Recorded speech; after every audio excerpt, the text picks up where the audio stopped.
Prag tragjedie, 12 orë në ajër, stuhia, 2 ulje emergjente dhe rebelimi i pasagjerëve në fluturimin e Ryanair drejt Tiranës. Një fluturim i kompanisë Ryanair shndrua në një mangth 12 orësh pasi moti keq e detyroi avionin të ulej 2 herë në vende të ndryshme. Fluturimi RK8288 u nis nga Londra, Stansted për në Tiranë orën 16 në 3 qershor dhe pritej të mbërrinte në Shqipëri brenda 3 orësh.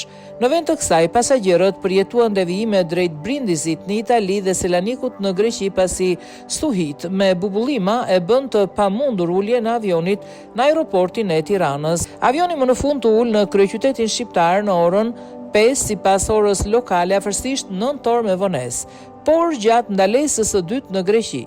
Policia u thirr në bord për të rivendosur rendin pasi pasagjerët e irrituar nisën të përballeshin me anëtarët e ekuipazhit. Në avion ndodheshin grupe të zhurmshme meshkujsh që po udhëtonin për festa beqarie si dhe të rinj që mbanin shishe vodka të blera në duty free, ndërsa po afrohej sezoni i festivaleve në Ballkan. Sipas raportimeve, disa pasagjerë britanik ishin dukshëm të dehur që para ngritjes së avionit. Fillimisht pasagjerëve nuk ju lejua të blinin ushqime apo pije, ndërsa avioni qëndronte i bllokuar në pistë. Kur më në fund të rifilloi shitja e produkteve në bord, pothuajse gjithçka u shit menjëherë përveç disa pakove me patatina. Një pasagjer i dehur rënd refuzoi të zbatonte udhëzimet e ekuipazhit dhe filloi të lëvizte lirshëm në kabinë. Një styuardes u detyrua ta ndalonte atë fizikisht.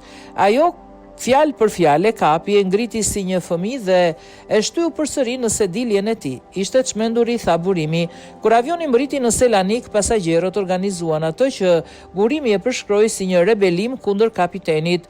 Është frikacak, piloti duhet të dalë jashtë dhe të përballet me ne si një burr.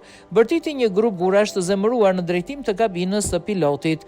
Rreth 12 pasagjerë deklaruan se nuk do të qëndronin më në bord dhe i than pilotit: "Nuk ka asnjë mundësi të na mbani këtu." Më pas, policia greke hipi në avion dhe besohet se i kërkoi ekuipazhit t'i lejonte pasagjerët e pakënaqur të zbrisnin. Njerëzit po bërtisnin drejt kabinës së pilotit duke i quajtur frikacak dhe duke i kërkuar të dilte dhe të përballej me ta si një burr, tha një pasagjer. Burimi tha gjithashtu se përpjekja e tij për të kërkuar kompensim u refuzua automatikisht sa po futi numrin e fluturimit. U refuzua automatikisht sa po vendosta numrin e fluturimit. Mora një email automatik ku thuaj: "Kërkesa juaj është refuzuar", tha ai. Ai ka vendosur ta çojë çështjen më tej përmes Aviacion ADR duke kërkuar impulsim. Në korrespondencën e parë nga Daily Mail, Ryanair deklaroi se fluturimi u ndërprer për shkak të rrethanave të papritura dhe të jashtëzakonshme, të cilat ishin jashtë kontrollit ton. Një zëdhënës i Ryanair tha se devijimet ndodhen për shkak të kushteve të pafavorshme atmosferike në aeroportin e Tiranës dhe të një stuhie të mëvonshme me bubullima.